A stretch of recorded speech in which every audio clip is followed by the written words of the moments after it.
park tutacheza. Ulikuja mwanako unaenda kupata na ile Kipchoge. Ile Kipchoge anamngoja.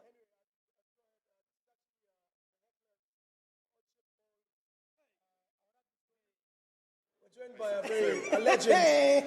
a legend who played the Commonwealth Games the first time in 2000.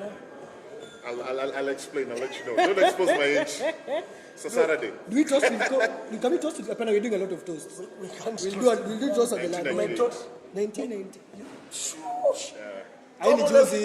So yeah, legend. Played in Commonwealth 1998. We are joined by the longest serving Kenya Sevens official. Statistician. Personality. Actually. Kenya Sevens personality ever. Also, longest serving. He played with Benja when Benja talked about this a lot. Benja talked about how they were being hammered at the beginning. Hammered by Zile 78. Some more. I'll not mention 100 something. Sevens. Yeah. Anyway. Memory zake ni different. How's Nok doing? By the way, just to let you know, Nok is rebranding, so it's Olympic Kenya, so that we don't consider ourselves with national. First of all, sorry, he was in a good school and it's really. This is Felix Ochieng. Nani kuna mtu ajui? No, of course not. We have new guests. There are people who don't. Toto, hi Toto. Totos, this is Felix Ochieng. The ladies also. Yeah, he's available. Wait, let's go. Let's get to it. He's on the clock, but Olympic Kenya. Yes, Olympic Kenya. They're doing well. Teams are in preparation. They're in a bubble, including a social bubble. Hey, it's a new thing. Social bubble is okay. So there are two teams. There are two things to it. What's in the social bubble? So the bubble is that you stay together and in camp. Obviously, you train within the bubble and everything. Social bubble is that you don't even interact with anyone outside, with your family or anyone. See Dunda? Even media and everything. So it's teams are doing. That's what it's called. It's called a social bubble. So there are two kinds of bubbles. Anyway, to the matter at hand. When did you first meet Benja? What was your first impression of this guy? For me, Benja is when I know this show, so I have to mention teams. Yes. But naturally, going to a good school, I wouldn't mention teams. Hey. When he was playing for Impala, they already mentioned. And I think we joined around the same time, both of the clubs, and that's the first time I interacted with him and met him as an opponent. As an opponent. That's the first time I knew of him as an opponent, and obviously playing back row, and me second row, and I think he was lifting and jumping at number 6. Yeah. So that was my first interaction as him. And obviously from there, he came out as somebody who's, the English word is tough as nails. Tough as nails. Bloody hard. Yes, that was my first interaction with him. And then obviously we continued to have the normal after-game traditions. Yes. When they win, and we win, Queen's mother. One-on-one. So he does a soda and he drinks his beers. But that was interaction. And then training, obviously. Then he started coming for training. Interestingly enough, in 1996, when I was playing for the Kenya team, so I played for the first team Kenya team. We were called up to train together, but Benja then played for the second team. In Scorpios, so he didn't even start here at the same time. Second team or the third team? Scorpios, that went on even did better than the main new guys now. Yes, we won the plate, then they went to the semis. Those took in a Mike Friday. So that was a very Andrew Mama and all these guys were in. Yes, Andrew AB, Nicole Kabugwa, very very interesting crop of individuals. A weird group of. And I know you've had him here, but you never said who. But Oscar Osiro was the timekeeper. Yes, he told us. Yes, it's not about a scoreboard. He was on top of that tower. Yes, he was at the tower. He was doing this and telling the guy of the Buddha. Hey, this is easy. Admiring this. Benja. But he told us about hamstrings, the top, and I don't. Yes, he joined late. Of course, a late bloomer. Yeah. And that's why he played. I think he said he has to make up for it. For his lost time. He became the superstar even more than us. Do you remember the first time you played with him? Yes, very, very clearly. When was that? 1997 Safari Sevens. Jesus. This guy was drinking Guinness. Constance. No, Constance is for 96. 97 Safari Sevens. Yeah, 96 obviously was won by Public School Wanderers. Came back the next year, so it was Diri, everyone, and Benja, Steve Kishuki, the legendary Sami Kakame. That's the squad that we had. The first time we played together, obviously we were the young guys there. So after the dinner at Carnival, then now we interacted. Me, Benja, Steve Kishuki. I remember then that's when we got together. In fact, if I'm not wrong, he was my roommate. Hey! His name was Pan-African. How was he? That's when we connected. How was he as a teammate? As a roommate, actually, started Teammate and then roommate. How was he as a In terms of discipline, very, very disciplined, as we all know, and believes very humbly for me. He was very, very disciplined, spent his own time together, focused quite a bit, and he was a good individual. Yeah, generally. Fun to be around, So in the room, you guys were in the room. Okay. Benja's, what irritated me? No, there are words. No, it's about Benja. I don't know everything about Benja. I don't want to say it's something that annoyed, but you know when you at that age when you step into a room that has everything, TV, channels, a movie channel where they've uploaded movies and everything. So after dinner you come, you settle, you see this movie is starting at this time, featuring, you know, This guy. You're ready. You're ready. Then you put it on, then you're chilling. So Benja would be down, maybe the family has come and so that. Then you come up, then open his Bible and say, you know, I think you switch off the TV. Let's pray. We prayed, and then from there we can't switch on the TV. We had already started exhibiting things of leadership. Of leadership. So I think I used to, I think even the next time I'm like, I tried to negotiate that, no, I don't have to be Benja. So there's no that relaxation. I couldn't relax. TV, chatting and It's everything. straightforward. So maybe I'm gonna skip further on. Yeah. I'm gonna talk about you as players. You guys, your roommates, of course, very prayerful there. Then came the coaching part, where you guys became now.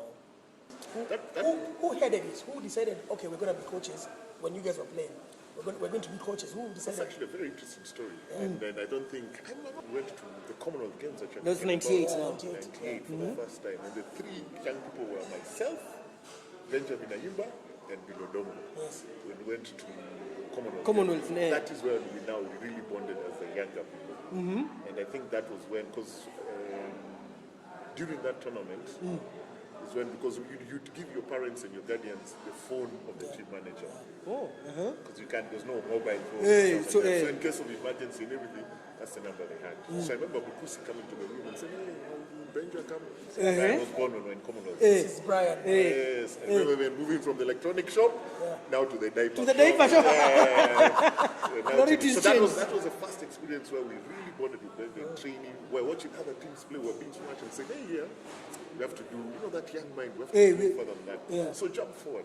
We Gordon Anampi had just taken, so it was Gordon Anampi and Rombo coaching that particular period. So what happened is that after one session, we were called into the office, to the small office at KRU, me, Benja and Oscar, just from training. We come from training, Sasha was there, Gordon Anampi was there and said, listen, us guys, we become busy and I think it's time for you guys to start thinking about it.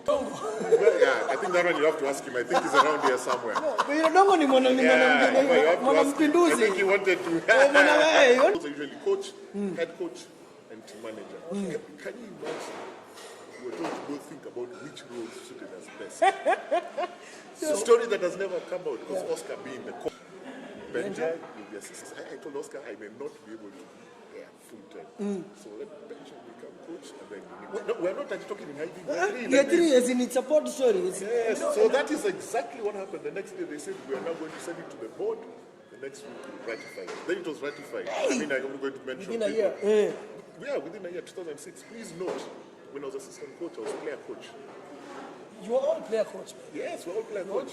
Benja, in fact, was one who took us. So that was my first experience, and that's how it started.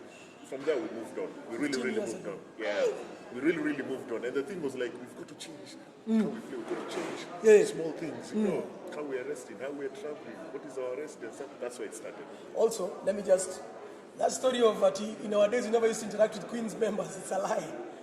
It's two impalas and a queen discussing. This guy usually has stories, side stories. So that was a coaching career. It was people always tell you. And he was excited. How was that experience? As in, how was he now as a coach? So, as you haven't grown up with him now through playing into coaching, how was he as a coach? Benja was an enigma. You know, he wasn't the greatest planner. And Oscar had to manage us full time. But you say, I'm not talking to Benja. Because we travel, and then Benja would come to my room, knock, and bring. Yes. There's a story. There are many deep stories there. There's a story Oscar told us, I think, during the service. said that they had planned a training at Brighton. Benja calls Oscar and I'm hey, my guy, we are going to Nanyuki. Nakuru. Somewhere. We are going out of town. Yeah.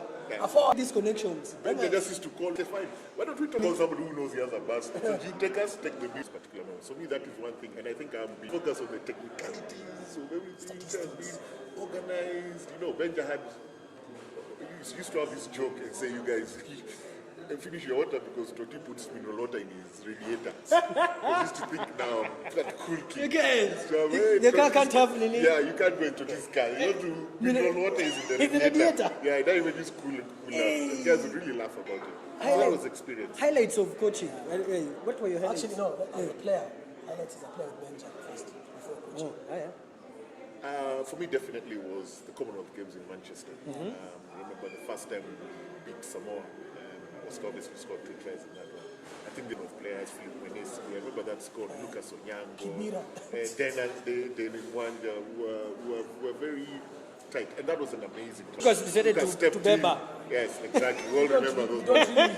Lucas is watching. Let's not. So me, that was... His children are watching. Yeah, that was my highlight in terms of a playing career. And as a technical bench with Benja. I always believe the first time is always the greatest moment. Yeah, so that was unbelievable. The famous picture of Kibu standing up, Kenya at the back is me, Kibu is now jumping on me. That was unbelievable because we had actually gone through New Zealand's opposition plays, how they play. Oh, so it wasn't a tilak, it was the reward of not only that we won, but so it actually worked. So that's where, for me, that for me, World Cup, invited to the National Museum of Kenya. Yeah. Since Kenya was a hot topic, we were invited to come and have a look. Benja took the lead on that one, and I remember we went one morning. Do you know he actually, where you open and put, you know the way World Cup trophies are delivered at Premier League in a glass? In a glass, It's locked, He actually told them what to make. They made that glass bowl. Do you know what was written down? He said, herein lies Kenya's first World Cup ceremony. It's at, we're there for Team Kenya. Before going, Team Kenya were launching a campaign. I met the new Union and I said, brother, do you guys have a case for Sevens? She says, yeah. It's still there. Yes. So, as we wanted to be out, like, until a generation. Oh, we should win by the country. That is the inspiration. So, for me, that year was it should actually be. I can't and instead, we actually really should be in memory of Benja. Yeah. What he believed in. You know, I keep on telling people, Benja was that kind of person.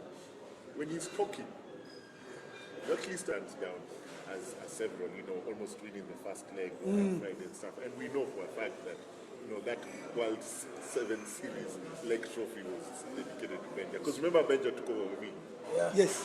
He immediately took over, he won. He won, yes. After me being head coach for a short team. But the only issue that we need to accept is not all of us will be there to lift it. Yeah. So when they lifted the trophy, I remember I'm actually not there to lift it. Hey. Yeah, so it's just one of those harsh realities of sport. Funniest. Oh, yeah. I ate with the one, and I think I'm sure you've had the one of the substitution. For me, that was really stayed in my head. The one of Makaka. London. Yeah. London. The one we were playing. We were on the bench. Forwards doing their work, grinding, recycling ball, turnover, scrum down, come back.